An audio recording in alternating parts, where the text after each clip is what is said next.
Now let's switch gears and look at muscle atrophy and disuse and deconditioning. Muscle atrophy from disuse or reduced use is a result of decreased contractile proteins, so the sarcomeres. Protein synthesis is going to decrease immediately within 24 hours and then it will level off. Protein degradation will increase after several days and then also level off. Therefore, atrophy, which decreases strength, occurs very quickly after disuse or reduced use. The greatest loss of mass is going to occur within the first few weeks of disuse or reduced use. This is particularly important for immobilization and unloading. With immobilization, so in other words, somebody cannot move that particular limb, the degree of atrophy is going to depend on a number of factors. Number one, the length of the muscle when fixed. What's the joint angle that the muscle is fixed at? The degree of immobilization. How many joints does that muscle group cross? The change in use is also relative to the normal function. The initial percent of slow oxidative fibers or the slow fibers is a good predictor of the degree of atrophy. The more trained an individual is, the greater the losses are going to be, especially if they're highly trained with specificity training. When the muscle is fixed in a shortened position, so the sarcomeres are now shortened, that's going to show the greatest degree of atrophy, followed by a neutral position where we have a blend of both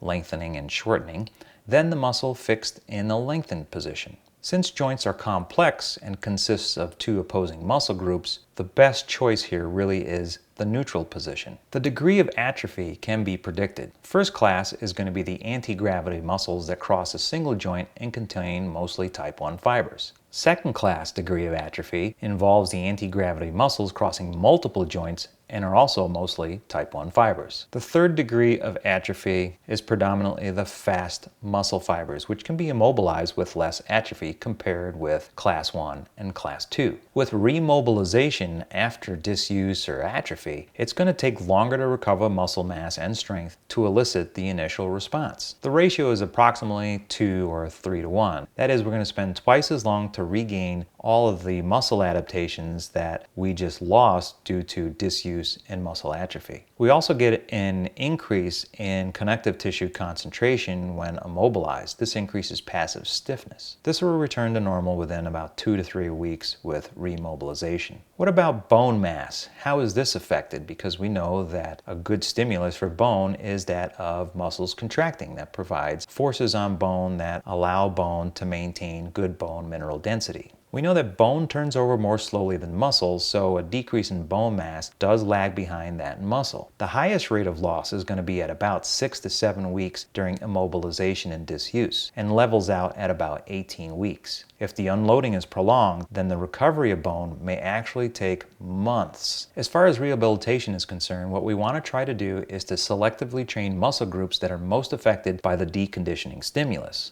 We know that the passive stiffness that's experienced by patients undergoing rehabilitation from disuse and atrophy is 100% due to an increase in intramuscular connective tissue. Muscle mass and muscle strength may actually be restored before bone mass and tensile strength is returned back to normal levels. These problems may be magnified in the elderly who may be dealing with balance issues or kinesthetic and endurance deficit, in addition to disuse and muscle atrophy. Now let's talk about denervation. This is where we've severed the nerve and now the muscle tissue does not have that neural input any longer. If you recall, the pattern of neural activity is going to determine the characteristics of the muscle fiber. With denervations, the muscle fibers actually become more homogeneous, so they lose differentiation. So what you want to do with rehabilitation is find a stimulation pattern that resembles the firing pattern of the original motor neuron. And we want to try to stimulate all the muscle fibers in that skeletal muscle. So with denervation, what happens is that muscle atrophy is going to peak in about 8 to 10 weeks. There'll be about a 50 to 60% loss of muscle mass, and then that's going to level out. The number of myofibrils is going to decrease after about 4 months. This is going to be replaced by connective tissue and fat over the course of 1 to 2 years. Some nerves do regenerate, however, it's very slow, only about a half to 1 millimeter per day. The effectiveness of recovery is going to be highly dependent upon when stimulation begins and how far the lesion is from that skeletal muscle tissue.